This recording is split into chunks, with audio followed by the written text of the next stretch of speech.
آج ہم ایک عظیم تاریخی شخصیت کی داستان پر روشنی ڈالیں گے جنہوں نے اسلامی تاریخ میں اپنے کارناموں سے نمایاں مقام حاصل کیا۔ یہ شخصیت ہیں سلطان نور الدین زنگی، جن کے بارے میں ہم مختصراً جانیں گے اور ہم یہ بھی دیکھیں گے کہ ان کا سلطان صلاح الدین ایوبی کے ساتھ کیا تعلق تھا۔ السلام علیکم بہنوں اور بھائیوں، میں ہوں عامرہ قاضی اور آپ دیکھ رہے ہیں HSQ with عامرہ قاضی۔ سلطان نور الدین زنگی ایران کی تاریخ کے عظیم حکمرانوں میں سے ایک تھے اور سلجوقی سلاطین میں سب سے مشہور تھے۔ سلطان نور الدین زنگی 12ویں صدی کے ایک عظیم مسلمان حکمران تھے جنہوں نے اسلامی دنیا میں اپنی فتوحات اور انتظامی مہارت کے ذریعے ایک اہم مقام حاصل کیا۔ وہ زنگی خاندان کے حکمران تھے جو شام اور عراق میں اثر و رسوخ رکھتے تھے۔ سلطان نور الدین زنگی زنگی سلطنت کے بانی عماد الدین زنگی کے فرزند تھے۔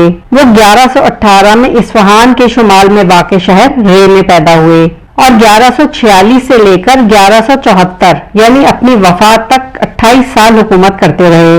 وہ سلطان ملک شاہ اول کے چچا زاد بھائی تھے اور اپنے والد کی وفات کے بعد تخت پر بیٹھے۔ سلطان نور الدین زنگی نے اپنے دور حکومت میں بہت سے قابل ذکر کارنامے انجام دیے جو کہ 1146 سے 1174 تک جاری رہے۔ سلطان نور الدین زنگی نے اپنے دور حکومت میں ایران کی اقتصادی اور ثقافتی ترقی پر بہت زیادہ توجہ دی۔ سلطان نور الدین زنگی نے اپنی سلطنت کی معیشت کو بہتر بنانے کے لیے نمایاں کوششیں کی۔ انہوں نے ملک کی معاشی ترقی اور تجارت کی حوصلہ افزائی کی، سڑکیں اور بنیادی ڈھانچہ تعمیر کروایا اور سڑکوں کے بڑے بڑے جال بنا کر تجارت اور معیشت کو متحرک کرنے کی کوشش کی۔ وہ فن تعمیر اور شہری منصوبہ بندی کی ترقی کے لیے بھی کوشش کرتے رہے۔ اس کے ساتھ ساتھ زراعت اور صنعت کی بھی حمایت کی۔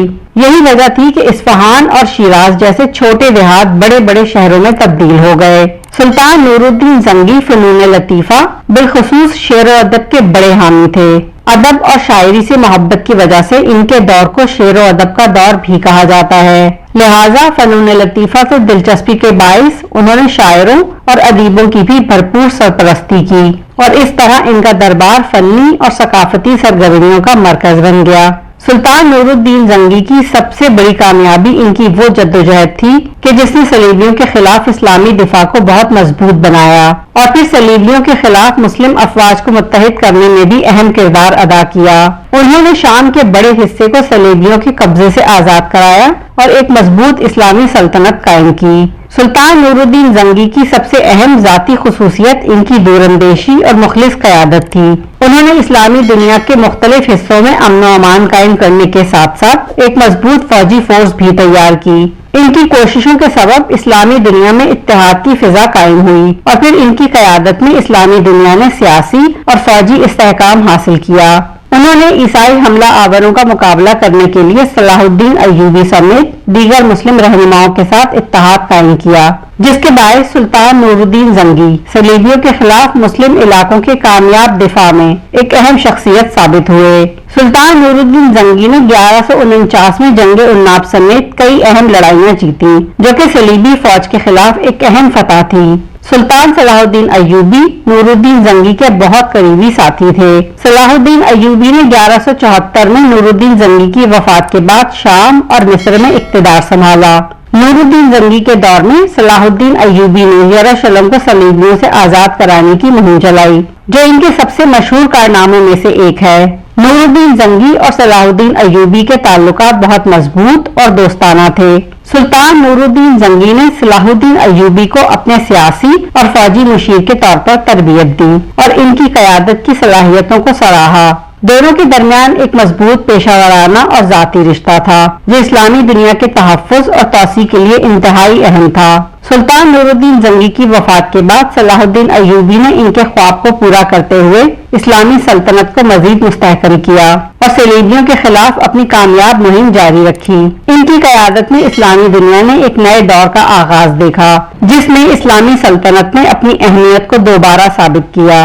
سلطان نور الدین زنگی اور سلطان صلاح الدین ایوبی کی داستان ایک مثال ہے کہ کس طرح قیادت، اتحاد اور قربانی کی بدولت تاریخی چیلنجز کا مقابلہ کیا جا سکتا ہے۔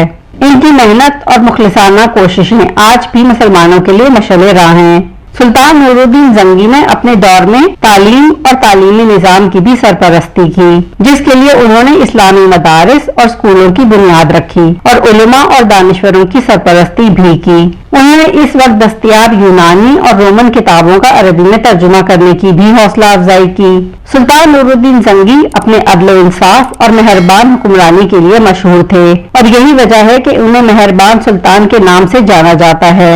انہیں ایران کی تاریخ میں اس دور کی عظیم شخصیات اور کارناموں میں سے ایک کے طور پر یاد کیا جاتا ہے، کیونکہ انہوں نے ایک مضبوط منصفانہ حکومت کے قیام کے ساتھ مؤثر عدالتی نظام انصاف بھی قائم کیا اور ایسی پالیسیاں نافذ کی کہ جن سے ان کی رعایا کو فائدہ پہنچا۔ مجموعی طور پر سلطان نورالدین زنگی کے کارناموں کا خطے پر دیر پا اثر پڑا، اور اسی باعث ان کے دور کو مسلم دنیا کی تاریخ میں سنہری دور سمجھا جاتا ہے۔ اگر آپ کو ویڈیو میں دی گئی معلومات پسند آئی ہوں تو اپنی قیمتی رائے کا اظہار نیچے دیے کامنٹ سیکشن میں ضرور کریں۔ مزید دلچسپ اور معلوماتی ویڈیوز کے لیے must like, share and subscribe. اللہ حافظ۔